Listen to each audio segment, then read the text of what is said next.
everyone, and welcome to another episode of Getting Hammered. I'm your host, Mary Catherine Ham. I'm here with my co-host, Victor Mattis of the Washington Free Beacon. There's a lot going on in the news, particularly SCOTUS news about that affects the 2024 election.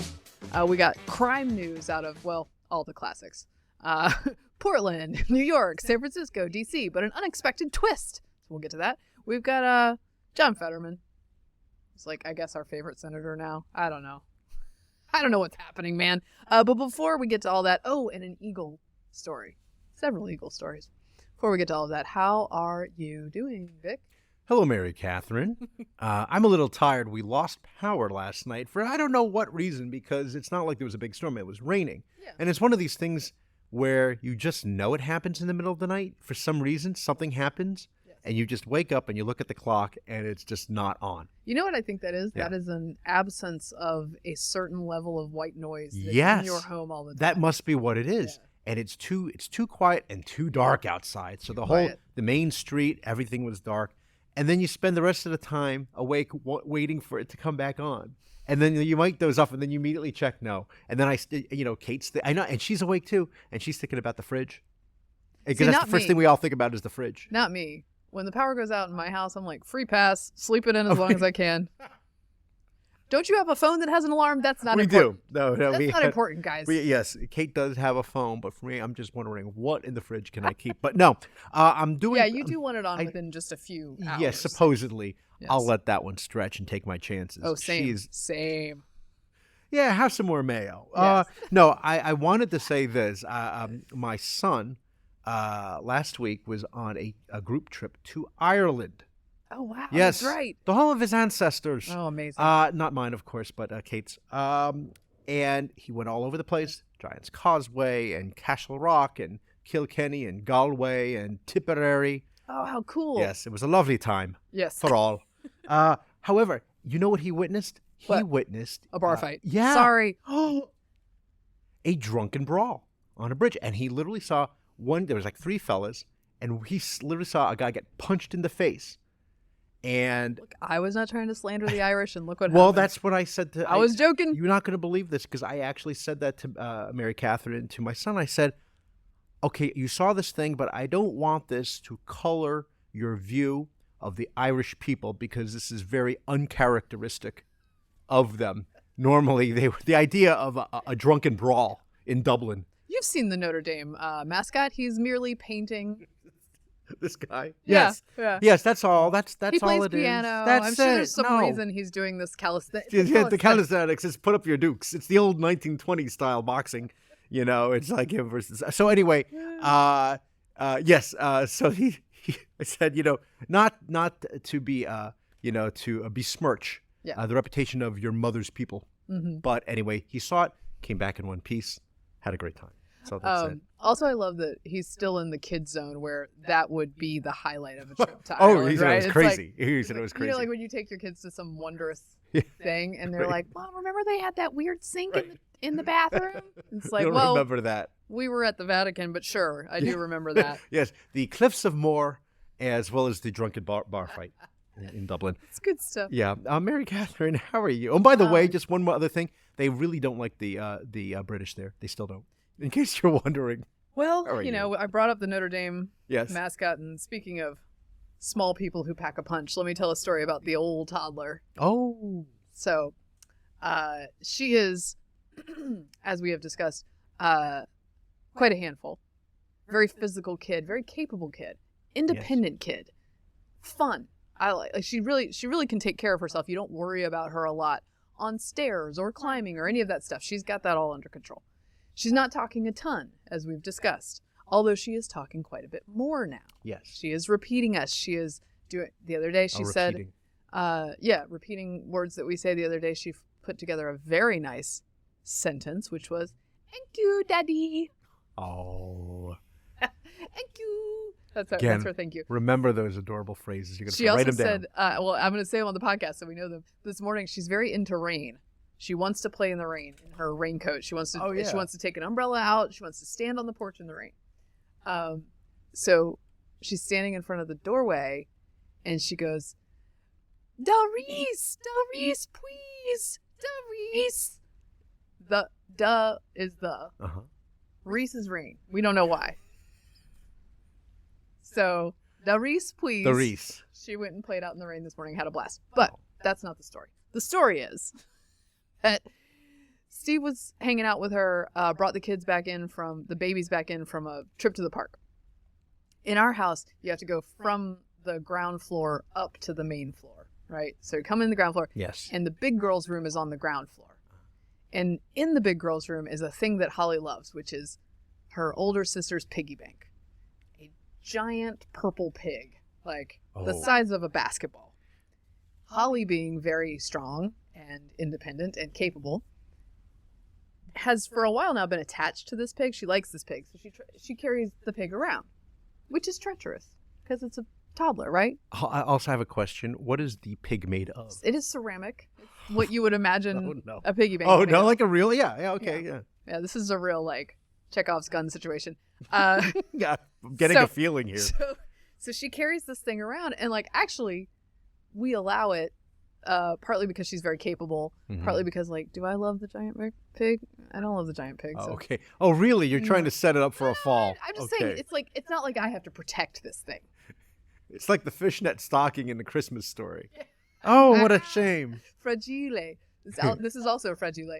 So she, unbeknownst to Steve, she's behind him on the stairs. He takes the baby upstairs, puts the baby in the living room, and while his back is turned and she's making it the rest of the way upstairs, she's carrying this giant pig up the stairs because, again, she is very stable, very capable. She comes up the stairs. He locks the baby gate, puts the baby where the baby belongs, back turned, and he just hears she has chucked the pig over the baby gate down the stairs. Now, it's pretty sturdy because it's not shattering. Yeah. Down the stairs to the tile at the bottom. Like slow motion. Very, very much like my groceries. Yes. That smashed on the floor. It's And then my child, who doesn't say that many words, goes, "Uh-oh, broke pig." Yeah. Broke.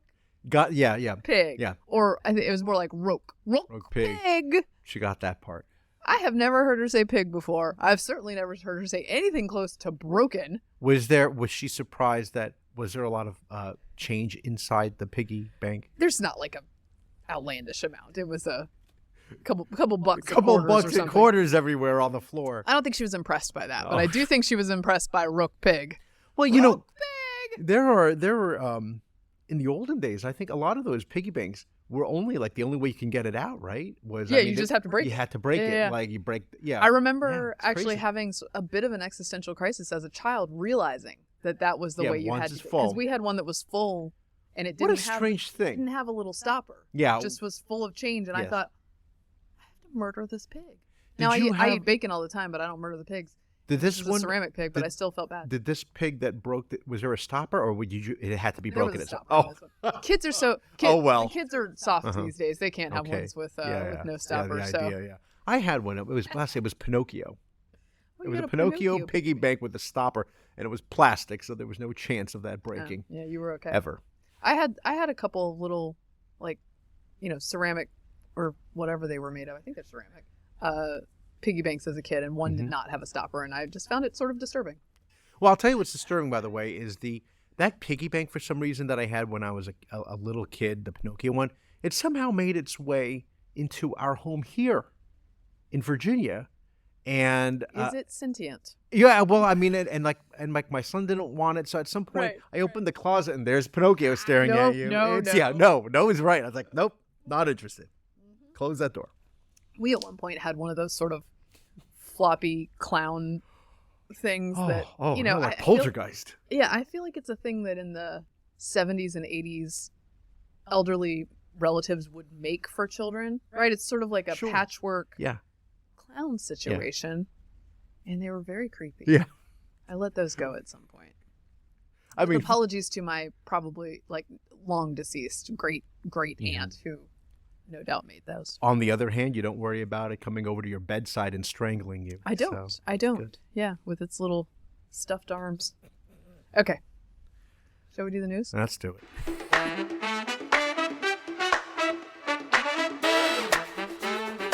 Okay. Well, a lot of people were making clowns of themselves Oh, yesterday. hey, there's a transition for you. After the Supreme Court came down with a decision about this Colorado ballot case. This is the one where the Colorado Supreme Court decided that in Colorado, they could take Trump off the ballot because of the third section of the 14th Amendment, which was designed to keep Confederates who had conspired against the Union Right. Off federal ballots. And the Supreme Court took this case, and you and I, and many people with sense said, this looks like a real reach from the Colorado Supreme Court. That's right. Turns out the Supreme Court agreed. Supreme Court of the United States, 9-0. 9-0 against the Colorado Supreme Court, which I don't know if that comes with professional repercussions for the Colorado Supreme Court justices, but hey, not a great look. No. Not a great look. That makes me think now that in order to overcome this right-wing cabal on the Supreme Court, we now have to pack the court with 10 more liberal justices to overcome the 9. Yes, indeed. Including Ketanji Brown Jackson and Sotomayor and Elena Kagan. Right. I was reminded of when Trump was running and conservatives who were offended by Trump, remained conservative, but they just opposed Trump. And friends of ours would tell me that, like their father would say things like, whatever happened to that George Will? He used to be so conservative. And now we get to say it about that. Whatever happened to that Sotomayor? Yeah, she used to be so conservative, so liberal. What happened?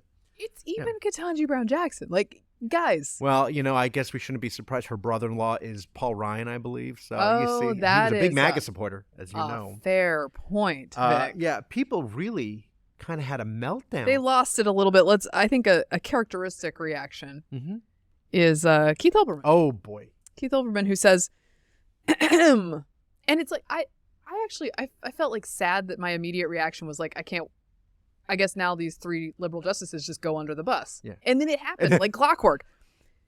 The Supreme Court has betrayed democracy, Keith Olbermann tweets.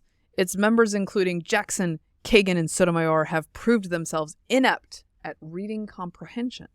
And collectively, the quote, scare quote, court has shown itself to be corrupt and illegitimate. It must be dissolved. The Supreme Court needs to be dissolved. That's a whole last branch of government he's talking about over here. That's the judiciary branch. You learn that very early in school. You do. Judiciary is a part of the whole thing. Does he realize that he is a parody of himself? I mean, does he realize that he's doing exactly what he accuses the other side of doing? Do you think he knows this? I imagine he's smart, not constitutionally smart. Right. But I just feel like, I don't know. Again, after Trump lost in 2020, and I had this big argument with certain people, when members of the administration and judges, Bill Barr, the Supreme Court said that there was no grounds to overturn the election results. Do you remember this? Right. And people are like, no, they're completely wrong. And I'm like, okay, you're telling me that Clarence Thomas is, he's more than him, or Bill Barr, who is Attorney General, he's a lawyer. I'm not a lawyer. Right. And like, nope, they don't know. I know, but they don't know, blah, blah, blah. And they're doing the same thing now. And, when Keith Olbermann says that they lack the comprehension, they're not able to read and interpret the law properly, but somehow he's like, as if he's this second coming of, Oliver Wendell Holmes. It's disturbing. I think another good reaction is the Colorado Secretary of State, whose name is Jenna Griswold. Oh, yes. And this was like part of her push here. My larger reaction is disappointment. I do believe that states should be able, under our Constitution, to bar oath-breaking insurrectionists. And ultimately, this decision leaves open the door for Congress to act to pass authorizing legislation. But we know that Congress is a nearly non-functioning body. So ultimately, it will be up to the American voters to save our democracy in November. Wow, she really turned that around. That was amazing. Meanwhile, her ideological birds of a feather are all like, burn the court down! Yeah. Also, the idea that, that Donald Trump, the best thing we need to do is to prevent people from having the right to vote for him or not vote for him. No, well, that's the pro-democracy position, is that you take someone off the ballot because we can't give people the right to choose you can't. Between Trump and someone else. Can I just note, just because it's an interesting constitutional point, that some of the justices agreed. By the way, I should read a little bit about the decision itself before we get too far into this. Sure. But one of the arguments was like, look, the 14th Amendment was created not to empower states to treat things differently than the federal government. It was, in fact, the opposite. The 14th Amendment was a remedy, equal protection under the law, for instance, so that former slave states would not be treating citizens or candidates differently from other people because of their former policies, right? And so the idea that this would empower states over the federal government, they argued, not so much. I was going to say, in terms of the reaction to this unanimous decision, another one was just, if you read some of the social media comments, because people, they all feel the same. They all feel like Keith Olbermann. And to the same effect was one person who had commented, I just didn't know until now how far it stretched. Mm-hmm. Yes, the right-wing cabal, conspiracy the right-wing cabal of the that Supreme has Court. reached Ketanji Brown Jackson. That is correct. Here's the thing, right? The per curiam opinion, as it were. Yes. It's just, this is not, everyone's freaking out about this regarding, insurrection. Right. And that's not the question here. The question is, can a state have the power to remove him from the ballot? So on the late night shows, Stephen Colbert was beside himself and saying he couldn't believe that a unanimous decision, and the audience is booing and says they apparently support insurrectionists. That's not what this is about. Can I also say that if you've never read a SCOTUS opinion, you should. Yeah. Pick one. Yeah. Pick on an issue that you're interested in. They're great writers. They really are. They're fantastic writers, and they're not, their thinking is often clear. The prose is clear. Sometimes in the case of Scalia, it's very biting and funny. Scalia Dissents, in fact. Scalia Dissents, a great book that compiles a lot of those cutting opinions and dissents. Read them. You can find out a lot. Right. If you about what the court actually decided. And the people who have such a low opinion, for example, of Clarence Thomas, right, who probably haven't read his, autobiography or know anything about him, or let alone any of his opinions. Yeah. And he's very smart.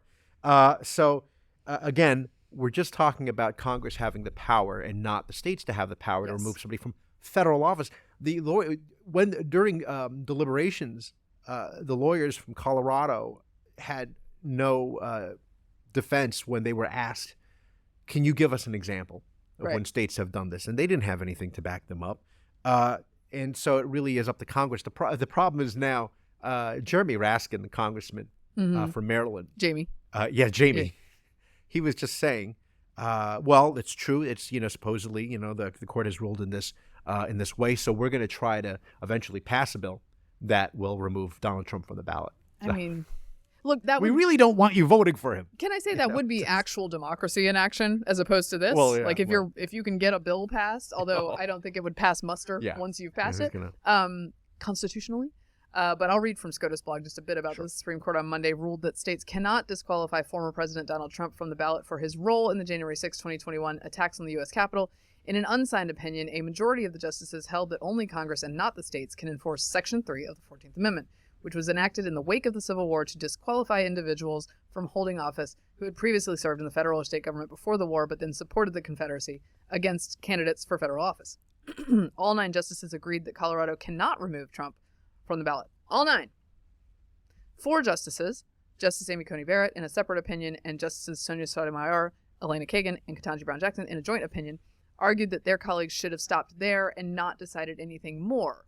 the court went on to say other states also cannot do Right. this. Basically, it stops all of these guys in their Right. tracks. Illinois or whoever. Without Maine. having to. That's correct. Uh, Yeah, that's correct. Did you get a chance to see Donald Trump, his statement when he had a press conference? no. And it's interesting because, of course, most of the networks are loath to show Trump. Right. Because he goes on these various tirades, and then they have to Yes. tell you what you're about to hear is disinformation or misinformation. And so Right. what we'll do is we'll filter it. We'll hear it first, and then we'll let you know if he says anything that is relevant. And otherwise, you really shouldn't cover your ears because he's going to Yes. say a bad thing about illegal immigrants and whatever. But they had to do it because there was such a big news event Right. and the Supreme Court ruling. So they had to say, well, we're going to show Trump and what is he going to say about this? And of course, Trump knows this, and he knows this is free media. When she used to get a lot of free media in 2016, and the media's like, we've learned our lesson, we'll never do it again. And he knows that they have to. So sure enough, Trump goes up there. He briefly mentions the well-argued opinion of this unanimous Supreme Court, and then he was off to the races. And then he was going after deranged Jack Smith, and then he's talking about crime and immigration, and then he's talking about Fani Willis, and then he's obsessed about how to pronounce her name. I say Fanny, she says Fani, one N, two N's, and it's like, I think it's because Fanny is like vaguely dirty, so he can like, sort of. It just keeps on bringing, and Gavin Newsom.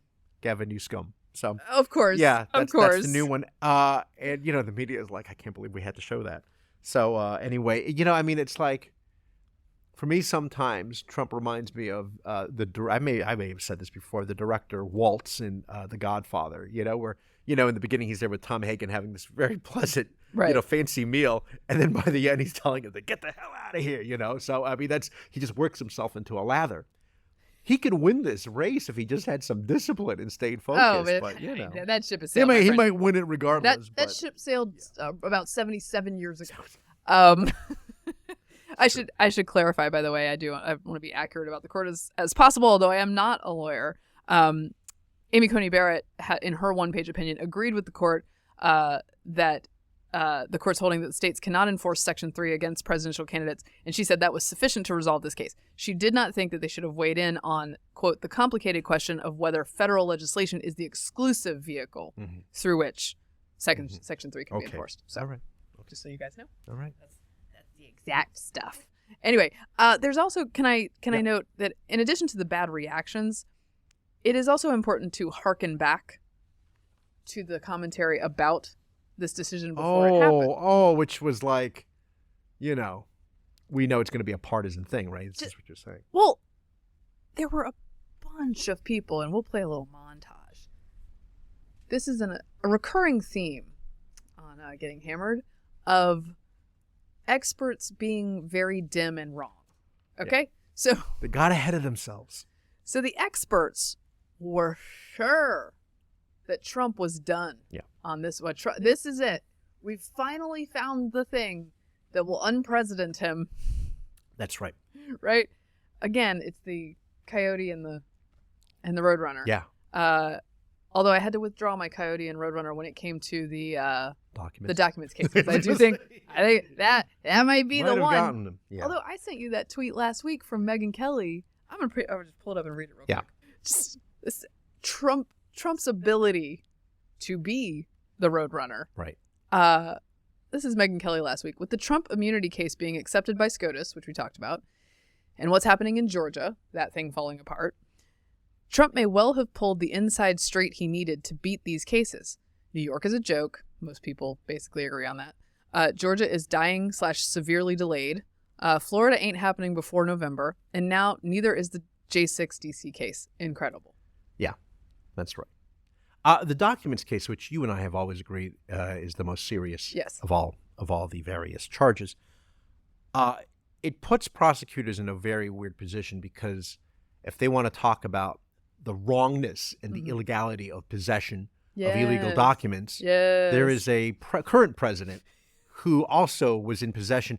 And they used to say, the argument was, well, the difference is he fully cooperated. He immediately turned it over. Mm-hmm. Not really immediately, Nope. since he had it for multiple years and it's on a tape recording. Like more than a decade. Yeah. He had it. Yeah. And he told his ghostwriter back in, I believe, 2017, oh, yeah, I know where those classified documents are. They're in the garage. Let me go get them. Or something to that effect. So they're in a bad spot. Yeah. Well, all the experts agreed that, he's done, man. Yeah. Experts dissect key arguments in Colorado Supreme Court 14th Amendment ruling. Legal scholars increasingly raise constitutional argument that Trump should be barred from the presidency. The opposite of politics, a conservative legal scholar says kicking Trump off the ballot is unassailable. I mean, it goes on and on and on. Again, when you're on the wrong side of a 9-0 decision, Right. that's not quite like being on the wrong side of a 6-3 decision. A 6-3 decision is like, okay, a closely divided court. Well, Right, not we really know closely how it divided is, and the anymore, problem is these 6 conservatives, the Trump justices, that's the problem. That's the problem. That's the problem. Yeah. Anyway, we'll play a bit of the experts for you, and just be wary about trusting said experts. We begin tonight with the consequences of insurrection. Donald Trump is ineligible to serve as president under the Constitution's insurrection clause. Because he is disqualified, it would be a wrongful act under the election code for the Colorado Secretary of State to list him as a candidate on the presidential primary ballot. Colorado is executing its state's rights to decide who should be on their own ballot. Oh, I'm very proud to be a Coloradan and an American today. This was a real process. It was consideration of a great deal of evidence. Here's a good one from Joy Reid's show. Slam dunk why Supreme Court must defend states' rights if Trump ballot exclusion appealed. It's wild to see people like... It was The 14th Amendment was a states' rights amendment. Well, it was a slam dunk 9-0. That's true. It's a slam dunk. At any rate, can I say, actually, I should have started with this. A 9-0 decision on this is the best news that I've heard for the body politic in quite some time. Yeah, because it really gives, for those people who really felt like this thing was going to be partisanly driven, like the worst thing since Bush v. Gore, right? Yeah. They adore, let's assume that they adore Ketanji Brown Jackson and Sonia Sotomayor and Elena Kagan. This puts them in a bad spot because they look up to them. They consider them to be, paragons of jurisprudence, and suddenly they feel this way. People started to turn. There were a lot of people on the left who turned on Ruth Bader Ginsburg in the end. I know, and I got to say, I think this is why I want the court to remain a trusted public institution. It's one of the only public institutions that I believe acts as it should most of the time. The members of the court are collegial. They actually discuss important matters amongst each other. Sure. They have competing visions that they debate in an intellectually sound way. And I don't disrespect the 3 liberal justices. I think they're wrong sometimes. I think they're too outcomes based. But I disagree with them. I don't think that they are like vile, subversive figures who are like out to kill democracy. And largely, like, I think when you read these opinions, you're like, okay, like you could have come down on either side of this in a lot of cases. And well, I mean, and I've spoken about this before in a couple occasions that I have met the late Antonin Scalia, and this is not a secret, obviously, because he's spoken about this in the past. He genuinely loved Ruth Bader Ginsburg. They were very good friends in their family. The couples, they would travel together, go out west and horseback ride and go to the mountains and everything else. Ruthie, as he called her. And so, I mean, and I think some of that relationship still exists now because when folks like Elena Kagan are up there and they're talking about their conservative counterparts, they're still very respectful and say very nice things about them. And of course, when Elena Kagan was at Harvard, she actually had hired Brett Kavanaugh. Right. Because, they needed... If I remember correctly, I think it was Sotomayor at one point was asked publicly about Clarence Thomas, and she like full-throatedly defended him as a wonderful person. Right. So I appreciate that part about the court. Let me also note one more That's funny... how conservative they all are. They've all been brainwashed. One more funny sort of reaction story from Mark Joseph Stern, which, like, actually this is a pretty interesting story. This is reporting. He found in the metadata signals that this opinion hadn't exactly looked like this configuration of this opinion before. Basically, okay, Supreme Court's decision on Monday to keep Donald Trump on Colorado's ballot was styled as a unanimous one without any dissents, but the metadata tells a different story. On the page, a separate opinion by the liberal justices is styled as a concurrence in the judgment authored jointly by the trio.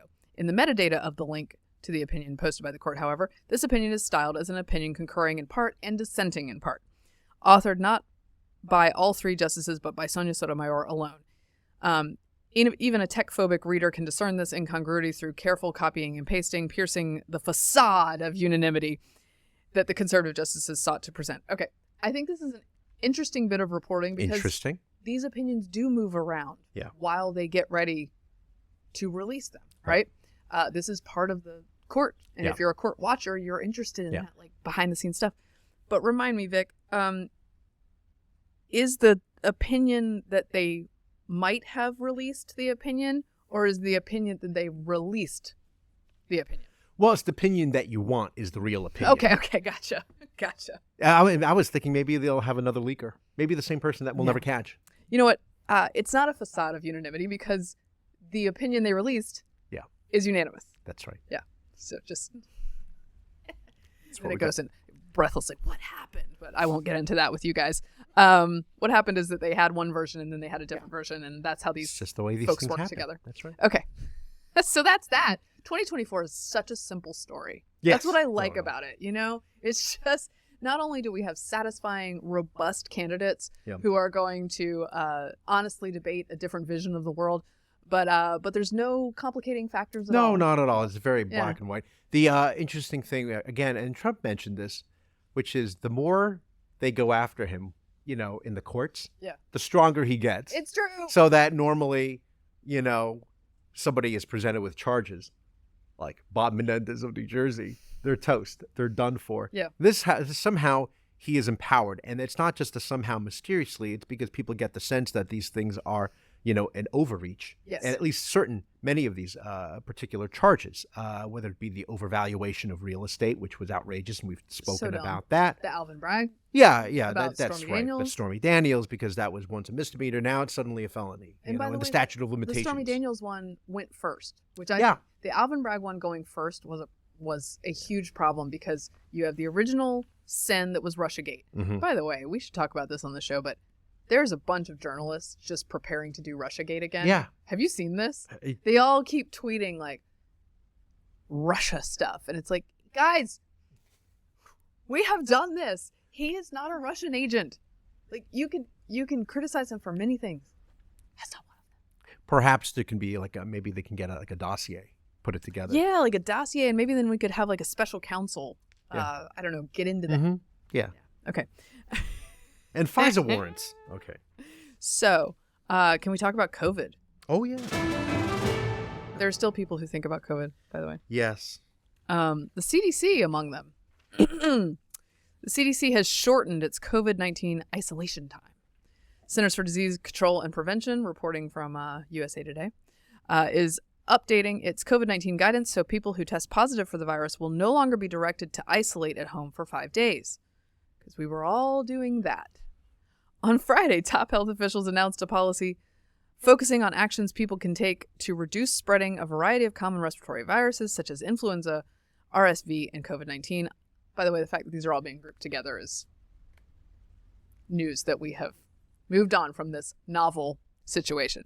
Those actions include staying at home when sick, staying up to date with vaccines, practicing good hygiene, and improving indoor air quality. The change marks the first time the agency has revised its coronavirus guidelines since 2021 because they're way behind the rest of the population, as public health apparently always is. It is intended for people and employers, not for hospitals or nursing homes that have separate guidance, the CDC said. There was a predictable outrage from the quarters of the internet that still deeply care. Yeah. About COVID. I read an update in the New York Times. Did you? Yes, okay. And I want you to brace yourself. Okay. Because apparently there is going to be a very big COVID surge that's going to take over this country, and apparently it's coming by late January. Okay.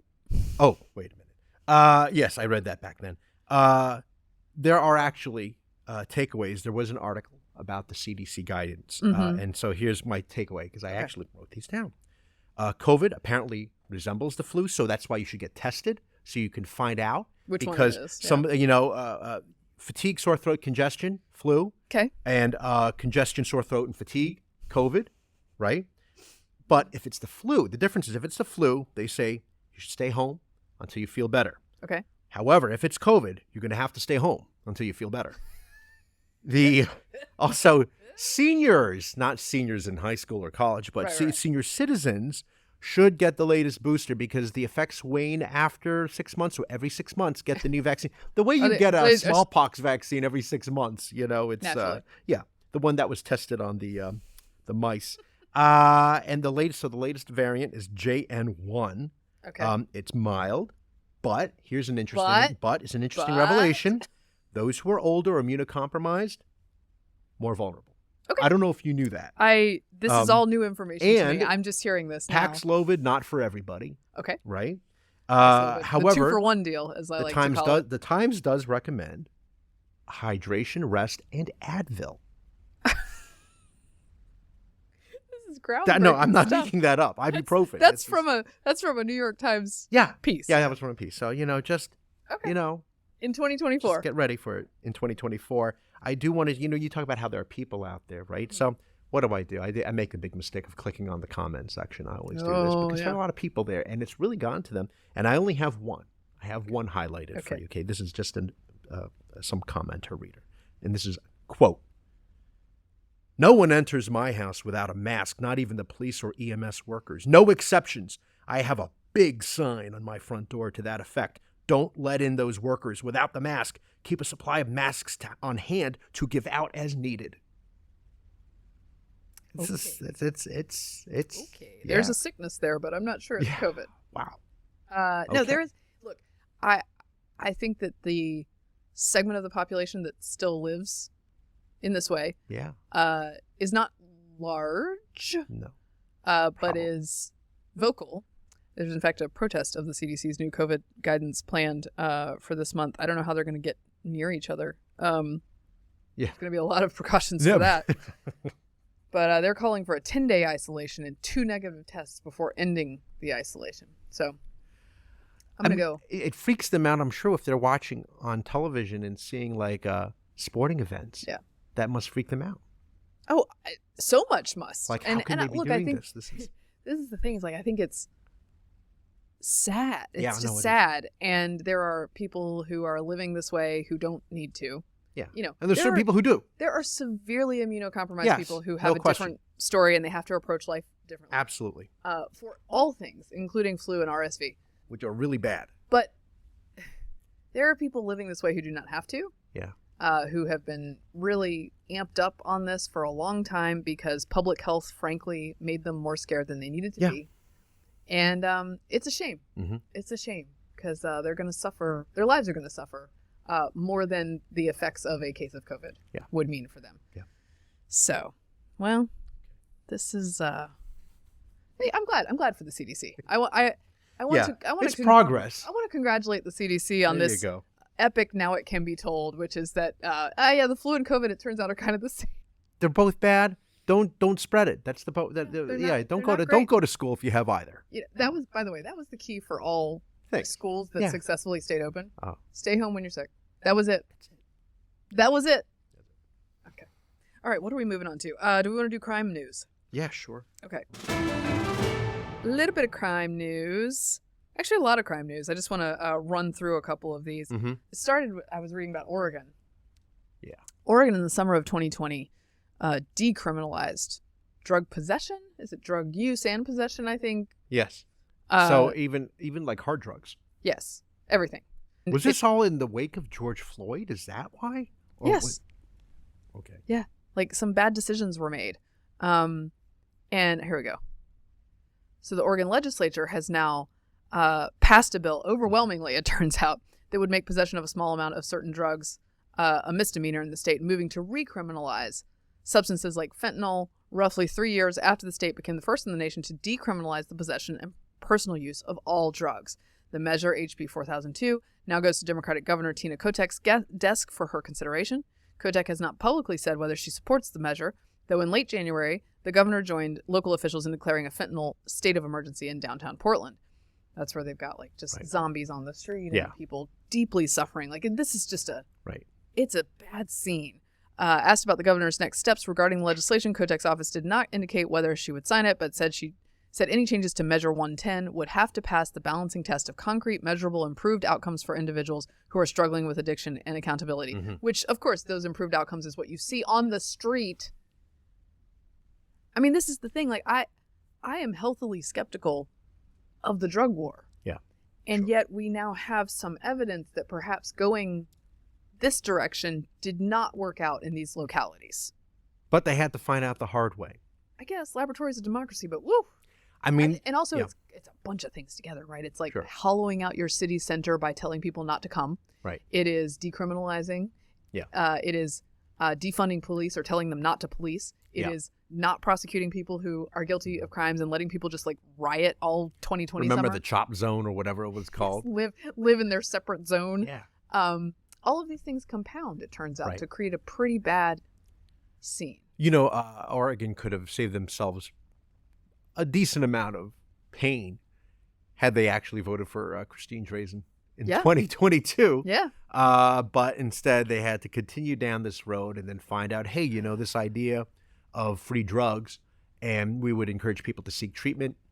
The free drugs part might be the issue. We're not sure. But as you were just mentioning, Mary Catherine, it's not just Oregon. This is a number of places. Yeah, so a couple of other places you're feeling the pendulum swing back. Mm-hmm. Okay? Well, we've spoken about this, hopefully. So in progressive San Francisco, this is reporting from the Free Press, voters frustrated by the twin crisis of homelessness and overdose deaths are poised to back a series of law and order ballot proposals. Notably, the city's Democratic mayor, London Breed, supports those measures. So she's trying to survive, as are most people who have to walk the streets of San Francisco at any given time. Right. In deep blue Washington, D.C., council members face recall efforts amid rising violent crime. It has gotten very bad here, and we've talked about it. I'm a rational person when it comes to crime statistics. I will look at like how likely is it that something will happen to me, and I don't want to get overly in my head about this. Yeah. But my behavior is different when I go to the city than it used to be. Oh, sure. Yeah. And I'm not just like blithely walking blocks to where I need to go. No, and it's everywhere. I mean, again, they lessened the penalties for carjacking, and suddenly the incidence of carjacking is up 82%. So strange. It's funny how that works. So strange. So they're trying to reverse that now. I don't know if it's too little or too late, but it had gotten to the point where, as we now know, the car, and they're looking for nice cars to take, not, beat up cars, which is why you'll find the carjackings take place in very expensive and nice neighborhoods in Northwest, including in Georgetown. And apparently it was a car that belonged to, I believe it was Biden's granddaughter. Yes. And that's where the Secret Service opened fire. I believe that was a Land Rover situation, which, very nice car. See, I used to have crappy cars before Steve came along. Now here I am with a decent car. Yeah, Not super new, but it looks good. I tell Kate, if you want to drive the 2007 Highlander with all the stains, in the car, just leave it unlocked. See what happens. So far, no luck. Nobody wants it. Yeah. Crime related as well, but on a federal level. Mayorkas, who's the head of Homeland Security, who was who was recently impeached by the House by a narrow vote. Yes. That may or may not go to the Senate. Have they made a decision on that I'm not sure yet? Schumer was trying to wriggle out of having to adjudicate that at all, which I'm not sure you can do.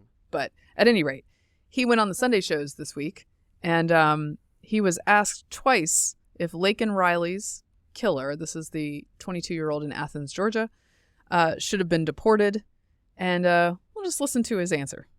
A 22-year-old nursing student, I know you've been following this, Laken Riley in the state of Georgia was murdered allegedly by an undocumented Venezuelan migrant. The suspect had been detained by Border Patrol upon crossing, released with temporary permission to stay in the country. He then went on allegedly to commit crimes twice, once in New York for driving a scooter without a license and once in connection with a shoplifting case in Georgia. Did those states and their law enforcement communicate to the federal government that this had happened? Should this man have been deported?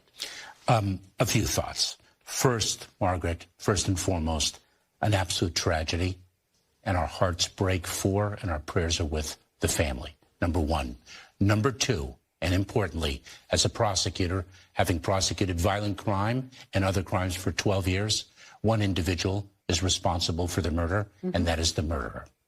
And we work very closely with state and local law enforcement to ensure that individuals who pose a threat to public safety are indeed our highest priority for detention and removal. But are you saying there that the federal government had been informed about this individual and the alleged crimes he had committed in those states? Because he could have been deported if that was the case. Was there a breakdown in the system? So, Margaret, there are a number of cities around the country that have varying degrees of cooperation with the immigration authorities. We firmly believe that New York did not? We firmly believe that if a city is aware of an individual who poses a threat to public safety, then we would request that they provide us with that information so that we can ensure that that individual is detained if the facts so warrant. So he can't say it. Yeah. He can't say it. No. He can't say it because it's not their policy. Right. He denied it multiple times, and then the cock crowed twice. So it's sorry, little reference. It's Lent. So yeah. Okay. So here's what's interesting. Also, before we taped the show, Peter Doocy, they had the White House press briefing, and Peter Doocy, who is the White House correspondent for Fox, right? He asked Karine Jean-Pierre a question that I'd been wondering, which is, Joe Biden, we have the State of the Union coming up. Is he going to mention Laken Riley? Right. At all. Anytime in the future, perhaps. And Karine Jean-Pierre said, first, let us say every time we have the opportunity to say this is a horrible thing that happened, and our hearts go out to her family, her friends. That's an improvement from their original responses. Does the president have any, is he going to say anything she said? I have nothing to share. I don't know if you know this, but the president's son died. I'm just saying that's their response to everything. Oh, right. Oh, yeah. Oh, you mean Bo? I'm thinking about, I'm sorry. No, Hunter's still with us. Oh, yes. That's right.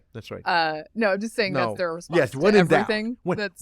This is funny because she did manage to add, after she says, I have nothing to add, but I would add that the Republicans turned down a bipartisan bill. There you go. So. There you go. No, I would argue he, of course, won't mention her. This is not, liberals get to decide what's a say your name, say her name situation. And George Floyd is a say the name situation. Sure. Laken Riley is not a say the name situation.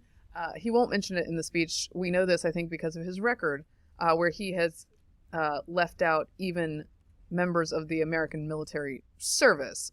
13 Marines who died in a politically inconvenient to him suicide bombing during the chaotic withdrawal from Afghanistan. He didn't mention those folks. Maybe he'll mention the guardsmen and women killed in Jordan, but I would think that they're probably pretty low priority for him. Again, no bad memories, please. Don't bring up the bad stuff, especially anything that like plausibly has anything to do with his policies, regardless of how sympathetic the person is. Yeah. Well, I mean, again, this is the Mayorkas problem. Mayorkas cannot say anything that would contradict his boss's policies. He can't. Right. He would be inadvertently admitting that all the Trump executive orders that Biden reversed on day one were a mistake. Yeah. And that we need to, and again, now we're talking about polling that shows a majority of Americans now support building a wall. Right. And I just want to throw into the mix of this, with this border crisis, the story that Raul Ortiz, who is now the former head of Customs and Border from 2021 to 2023, he said he never met with Biden even once. Jeez. So. Jeez. By the way, Mayorkas says, and they do this little dance, which is the Randy Weingarten dance, where they sort of say the thing, but if you actually look like even a millimeter thick, you know that they're full of it. Yes. It's because he says public threats should be deported. The problem is that this public threat, alleged public threat, could not be identified as such because his crimes were not violent enough up until this point. Right. So I would argue. Whereas like if you come across the border, like one strike and you're done. Right. You've already come across the border. Okay? That's already technically illegal. Yeah. You're here. You're here by our largesse already. Yeah. Right. It takes, the whole process and of course, perfect world is, you apply for citizenship you take the test to have some sort of fundamental, rudimentary knowledge of how the government works and its history, and then you raise your right hand, the pledge, the whole thing. Yeah. And so we're far from that. Can we talk about the Berkeley riot? Oh, right. Berkeley riot that nobody wants to talk about? No, yeah. So I want to bring this to our attention because it's not a big news story. Going on? Back to anti-Semitism on campus, which, by the way, I saw an account from a mother of a Jewish student at 2 Ivy League schools. I believe it was Columbia was one of them, and her other kid is at Princeton. And she said that Princeton has been fantastic about cracking down on things that are not speech. All right. Keeping pro-Palestinian / Hamas groups sort of safely cordoned from people who are doing counter-protests, not letting them harass Jewish students, and again, just drawing the line where it should be drawn. Yeah.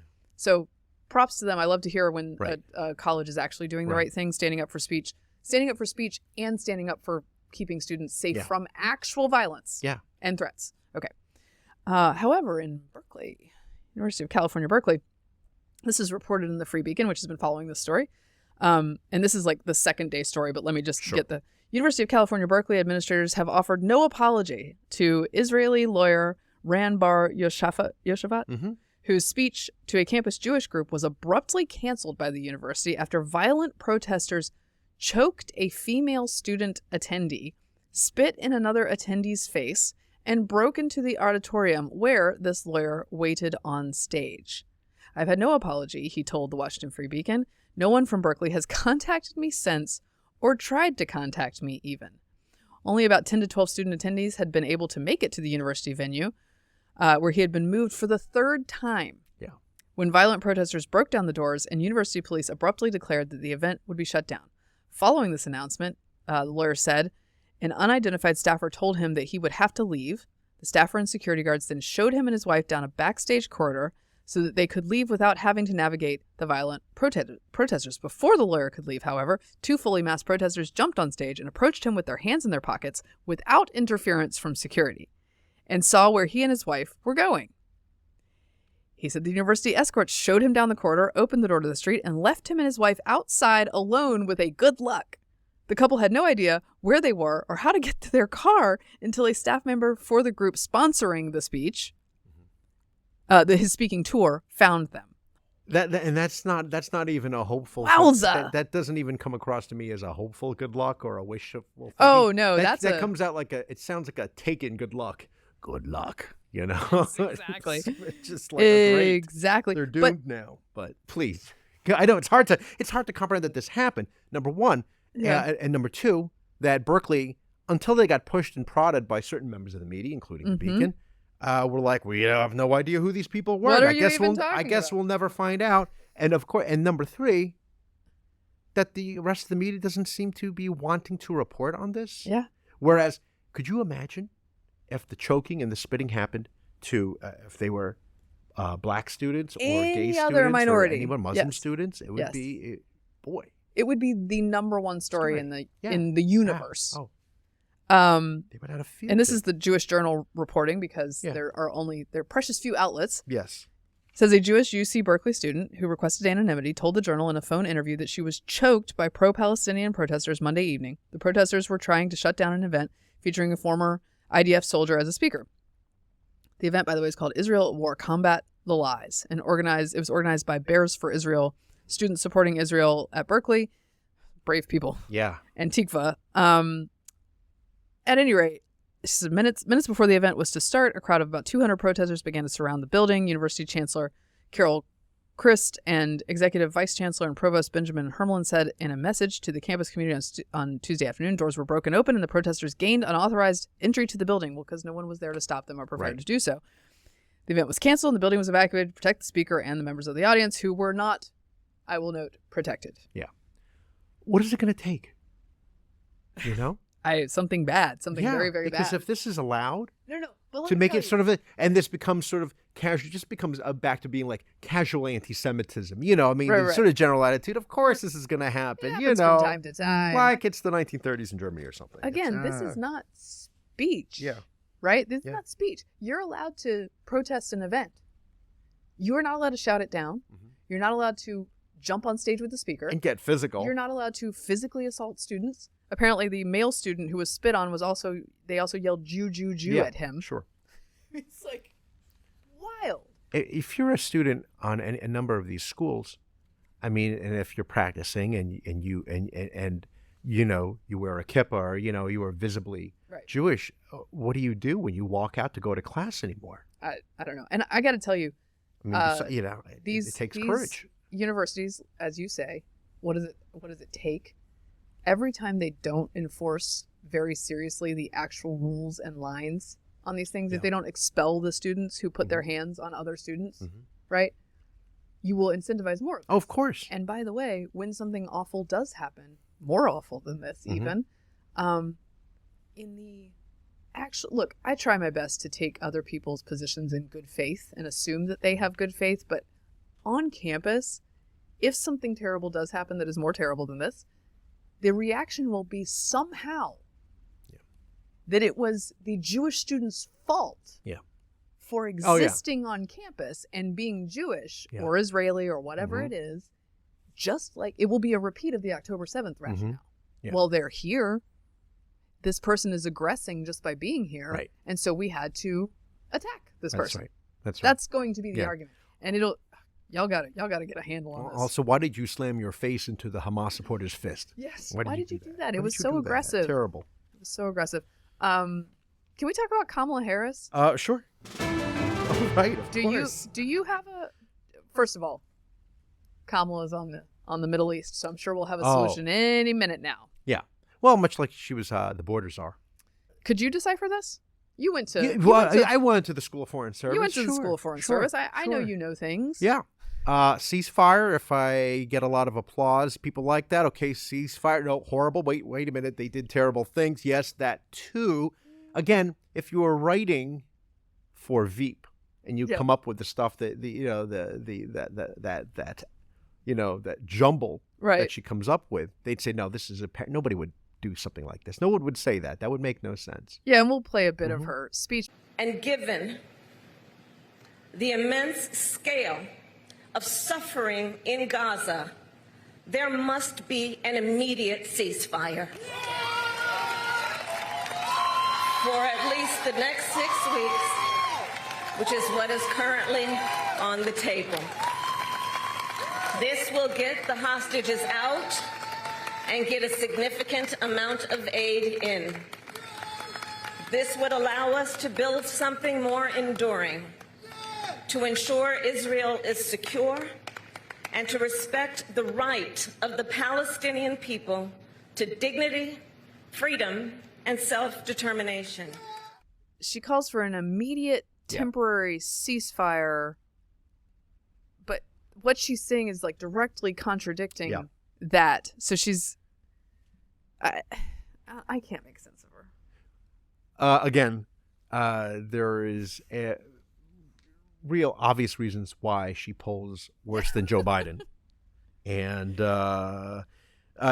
look, there's a lot of pressure coming from the administration now to force, and Hamas is saying that the United States needs to insist. This is the only thing that's going to save them, a ceasefire, because they're coming right down to, I guess it's Rafah, and they don't want them coming in there because this is the redoubt. This is their stronghold. Yeah, and they want to flood back up to the north. They do. And so they need time and they need aid. And the U.S. provided, of course, that aid, airdrop. The airdrop, because and just like when that awful riot that happened over the trucks, the food, the aid trucks, it is because, of course, they have to fight Hamas to get those supplies. Yes. That is what's happening. For Israel, I think all the stuff Kamala Harris is saying, or Joe Biden saying, the administration, all these people protesting in the West, there is no other option other than removing Hamas. They cannot. It would be disastrous if they came up with some ceasefire where Hamas stays in power and they kept the hostages. Yeah. Hamas, by the way, won't even release a list of how many hostages are still alive. No. And they have been gone for 150 plus days now.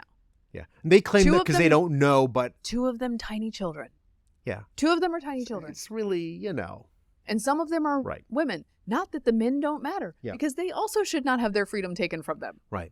And the other part of this equation, of course, is this mounting pressure on Israel for a ceasefire, opening the border, allowing people in and moving around. There's another border that Gaza shares with Egypt. Yeah. Egypt is not letting. They don't want. No. There's some Palestinian real serious refugees. razor wire up there. Yeah, and nobody and they're getting a break. Yeah, so she's. They're getting a pass rather. Yes, she's somehow saying immediate ceasefire and also reiterating the administration's unwavering commitment to the security of Israel and its right to defend itself. It's like you can't have both all the time in this way, and certainly not with the eloquence of Kamala Harris as your tool. Right? It's not exactly sort of bolstering one's confidence. It really isn't. What do we have else on the list? We can finish up here quickly. Oh, well, we do have the lighter stuff, which is, of course... Oh, yes. We got to have some patriotic Eagle news. Oh, yeah, okay. Eagle news! We should have a news flash for that. There is a cam on a pair of bald eagle parents. Their eggs are going to hatch soon, and you can watch them. The time to see some newly hatched baby eagles has almost arrived, and parents Jackie and Shadow. I'm sure I love those names. If I was naming eagles, it would not be that. Let me tell you. Sorry, Jackie and Shadow. God, I'm going to get pecked to death. I'm sorry. Sorry. Shouldn't they be more of like a pair like Jackie and John if you're thinking Kennedy? I don't know. What's the... Yes. Okay. And parents Jackie and Shadow are both passionately committed to keeping their eggs warm. Bald eagle Jackie laid the first of 3 eggs on January 25th with 2 more within the next few days, according to the Friends of Big Bear Valley, a conservation organization that operates a live cam of the nest. Eggs usually hatch after about 35 days, according to the U.S. Fish and Wildlife Service, and fans are keeping an eagle eye on the nest. I love, gotta use a pun in there. Gotta use the wordplay, which is located in Big Bear Valley in the San Bernardino Mountains of Southern California. I'm surprised they're having kids with the tax rates in California. I know. It's not an incentive. Hey, good for you guys. Jackie and Shadow. Friends of Bear Valley on February 29th launched Pip Watch, which allows fans to monitor for the first tiny holes or cracks in eggshells. Fans can peep all day long thanks to a solar-powered 24-hour live webcam trained on the nest. Jackie's 12 is larger and can fit over the nest of the top of the eggs more easily. Shadow 10 often wants to turn. Oh, they're like older parents. I feel you, Jackie and Shadow. Goodness. I don't know how old bald eagles get, but I feel like 10 and 12 seems old. I'm an expert, guys. I was going to say, we don't have Jack Hanna on the show, so we don't know. But apparently they've been fighting each other. After her full nights on the eggs, Jackie sometimes calls for Shadow in the early dawn. This is like co-parenting. This is so nice to see. Shadow instantly comes in to take over, Friends of Big Bear Valley said in a Sunday Post. But the past few days, he has been more stubborn than ever about refusing to leave when Jackie returns. So Shadow... sitting on those eggs, and he's like, I'm a proud daddy. I'm not giving in. Maybe he's... Or are these just 2 moms? Are these 2 moms? Really? What? Do these eagles have 2 moms? No, I just want to be accurate about what's happening here. Is this a partnership? Yeah, it's a man and a woman. I mean, not that male and a female. Not that gender is real, and that he couldn't have decided that he is now the woman in this relationship. But okay, so we've clarified that. On Thursday, Jackie let Shadow take over for an hour. She waited for him to move aside when she returned, then bit his beak when he wouldn't let her resume her duties. Shadow eventually gave in, as they all do, ladies. Keep it up. You got to remember, in the end, the mom gets very sensitive, emotional, and you wouldn't want to ruffle her feathers. Ah! In other eagle-related news... Yes, we should play a little bit of Jason Kelce. Yeah, Jason Kelce. Retirement speech. Thanks for coming, guys. We'll see how long this lasts.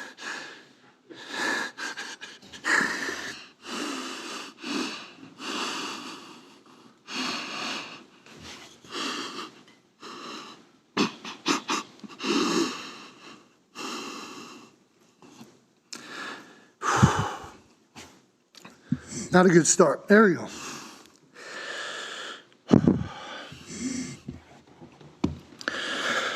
He's leaving the Philadelphia Eagles after a long career there, a long successful career there as the center.